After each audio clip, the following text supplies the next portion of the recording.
Out here in the Midwest, spring is drawing near, but it's not quite here. Neither is the pre-spawn, but we're getting close. The rivers and lakes are still a little bit chilly, but there is one place that's heating up right about now, and that happens to be the ponds. So let's start talking about why pond bass fishing is so hot right now. Simply because ponds are smaller than some of your larger lakes and rivers, and they're going to heat up a lot more in that direct sunlight. And once those water temps start to warm up, get past that 40 and 50 degree mark, or in this case, like today, we got 75 degrees. But besides that spoof, once they start warming up, those bass aren't quite in a full pre-spawn mode yet, but they are starting to shake off that winter sluggishness. So they're going to start coming out from that deep cover into those shallow areas, which is going to make it a lot more easily accessible to us bank anglers. For baits, these early spring bass aren't really looking for a fast-moving target right now. Instead, we're going to take more of a finesse approach, and one of my favorite lures to use would be some kind of compact jig. And this time of year, that red flake and that green pumpkin really draws the attention of some of those more sluggish bass. And I also like to pair it with a small trailer at the end. For the retrieves on this, you want to work it very slow and methodical. We're working this super finesse right now. These bass are hungry, but they're not super hungry, and they're a little bit skittish, so you don't want anything that has too much action to it.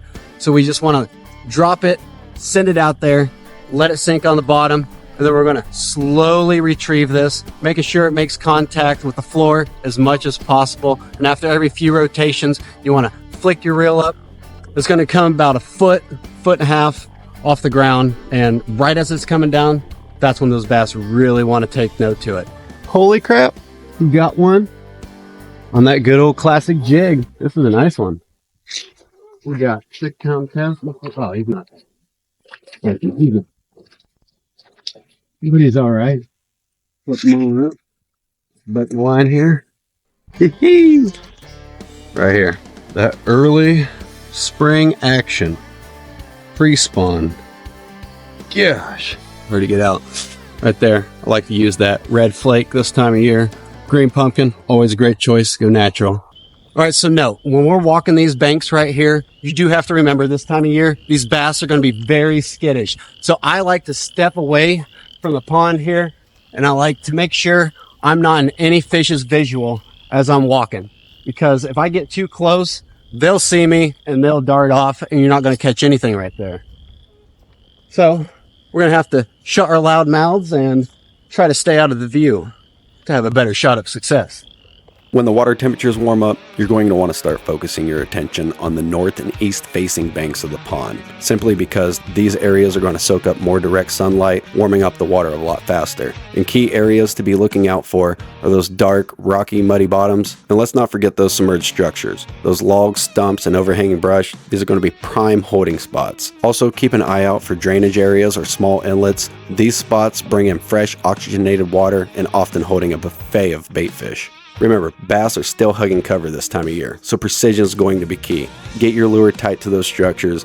A well-placed cast could be the difference between a slow day and a trophy catch. Another great bait, in case those jigs aren't working or it's just too slow of a bite, we can reduce it down a little bit. We can use something like a Ned rig, or in this case, a Z-Man ticklers. And I want to make sure it stays very finessey, so I'm not going to use anything more than a 1/4 ounce. In fact, I'll probably use a 3/16 ounce. We just want to make sure it floats gently down to the bottom, it stays on the bottom, and we just want to keep it there as long as possible. The waiting game is going to be the key to catch some of those bigger bass. So we're just going to let it sink, chill there for a minute, look at your watch, iWatch, whatever the heck you want to do. And we're gradually going to bring it up. Remember, we're using very light tackle, so sometimes the best bet is to use a smaller rod. I'm using kind of a big rod right now for demonstration, but we don't want to move very much. It's all on the flick of the wrist like that. I want to make sure I can feel contact with the bottom and gradually bring it up. Let it float back down. And we're just going to do that. We're going to pop it, bring it, pop it, bring it. And that should get us some good strikes here. Oh, we got a big one. Big one on 6 pound. Oh, don't get under there. Don't get under there. Oh, let's get you down. Oh, don't spit it out. Come on. Don't spit it out. Let's get you. It's a goodie.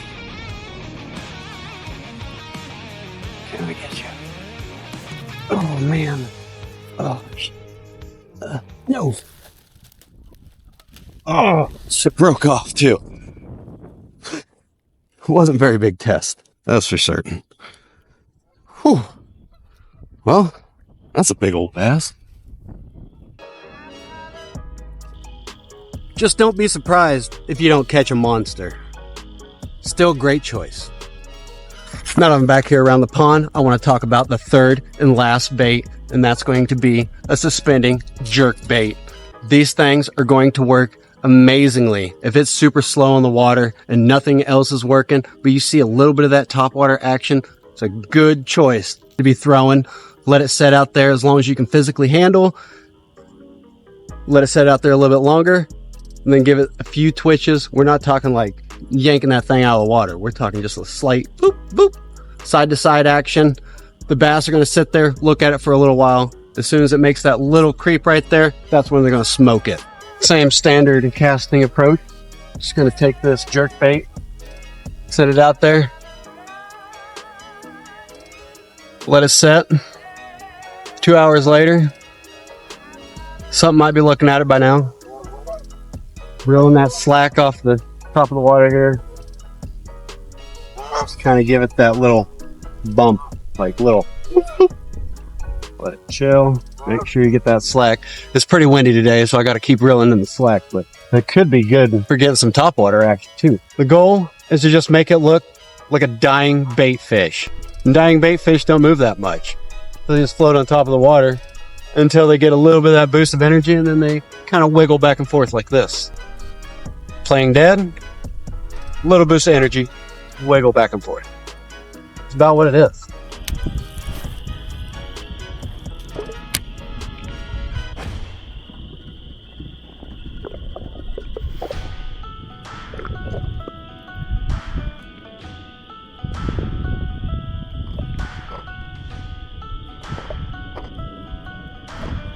I got him.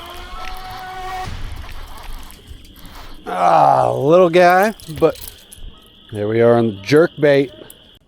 And that is going to finish it off for how to have spring success on the pond. And this is a great time of year to be getting out there. But guys, if you like this video, go ahead and watch this video right here where I catch some monster March bass. So go ahead and watch it now.